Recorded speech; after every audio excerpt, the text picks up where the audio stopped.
If you've been following global affairs, you'll know that India today stands at a fascinating and extremely delicate juncture in history. Imagine a high-wire act. On one side, the United States, a powerful partner but also an increasingly demanding one. On the other, China, a neighbor with whom ties swing between hostility and cooperation. And then the global South, a diverse group of nations looking to India for leadership. Balancing all of this is no easy task, and yet this is exactly where New Delhi finds itself, trying to walk that tightrope without leaning too much to one side or losing balance altogether. In this video, we'll explore why India's foreign policy today is under so much pressure, what it means for its future role in the world, and how decisions being made right now could reshape the balance of power for years to come. So, stay with me, because this is one of those rare moments when history isn't just being written. It's unfolding in real time, and India is right at the center of it. And before we dive in, if you find value in these kinds of deep dive discussions, please make sure to hit the like button and share this video. It really helps more people discover thoughtful content like this. Now, let's get into it. For over a decade, India and the United States enjoyed what many called a strategic partnership. Washington saw India as a natural counterweight to China's rise in Asia. This was more than just symbolic. It translated into defense agreements, India's membership in the Quad with the US, Japan, and Australia, and an overall atmosphere of goodwill. Even when India bought Russian oil or weapons, moves not exactly aligned with American interests, Washington tended to look the other way. But that era of easy cooperation began to fade when Donald Trump entered the picture. His America First approach was bluntly transactional. For Trump, partnerships had to deliver something concrete to the US, immediately. He criticized India for tariffs, for being slow in trade negotiations, and even pressured India to reduce oil imports from Russia. Tariffs went up, visa programs for Indian workers came under scrutiny, and India found itself being treated less like a partner and more like a bargaining chip. This is where India began to reassert its old doctrine of strategic autonomy. A fancy term, yes, but what it really means is simple. India will never let itself be tied too closely to any one country's agenda. But the United States is only one part of this puzzle. Across the Himalayas sits China, India's biggest neighbor, competitor, and in many ways, its mirror. The relationship hit a dangerous low point in 2020, after the deadly clashes in Galwan Valley. For many Indians, that moment brought back memories of past wars with China. The fallout was immediate. Chinese apps were banned, investments scrutinized, and military deployments surged along the border. It looked like relations were heading into a deep freeze, and yet geopolitics often has a way of forcing reluctant neighbors back into conversation. In the past few months, there have been quiet signs of thaw. China's foreign minister visited India. Both countries agreed to reduce troop levels. Talks about restoring flights and trade have resurfaced. Indian policymakers are carefully testing the waters, aware that despite the friction, economic interdependence, particularly in areas like rare earths, electronics, and supply chains, remains critical. Here's the hook. Can India really afford to shut China out completely, especially at a time when US policies are becoming unpredictable? This is the kind of strategic dilemma that keeps policymakers in New Delhi awake at night. And speaking of dilemmas, let me ask you, our viewers, what do you think India should prioritize? Deeper alignment with the US or a cautious reopening with China? Drop your thoughts in the comments. I'd love to hear your perspective.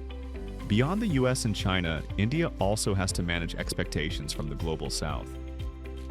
Organizations like BRICS and the Shanghai Cooperation Organization, SCO, have become platforms where developing nations challenge the dominance of Western-led institutions. Many countries in these groups look at India as a natural leader, but leadership comes with tricky choices. For example, in BRICS, Russia and Brazil have been pushing hard for de-dollarization, reducing reliance on the US dollar in global trade. India, however, has resisted. Instead, New Delhi suggests local currencies could be used, but without entirely replacing the dollar. Why? Because India knows that moving too quickly could antagonize the US, jeopardizing other strategic and economic goals. Similarly, BRICS expansion has also created friction. China wants to bring in more members, but India fears that an expanded BRICS could simply become another platform dominated by Beijing. So, while India participates, it often plays the role of the cautious voice, the moderator, the one trying to keep balance. Then there's the SCO, where India's involvement is careful, almost surgical. Modi will attend the summit, yes, but India avoids getting dragged into agendas that clash with its broader foreign policy, such as the SCO's alignment with positions critical of Israel or too heavily tilted toward China's interests. This balancing act also extends to Russia.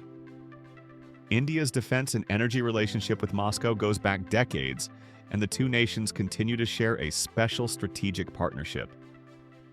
Despite Western pressure, India still buys discounted Russian oil and military equipment. From a purely pragmatic standpoint, it makes sense. India needs affordable energy and reliable hardware. But it's also a reminder, India will not abandon old friends even when it risks irritating new ones. And here's another hook for you.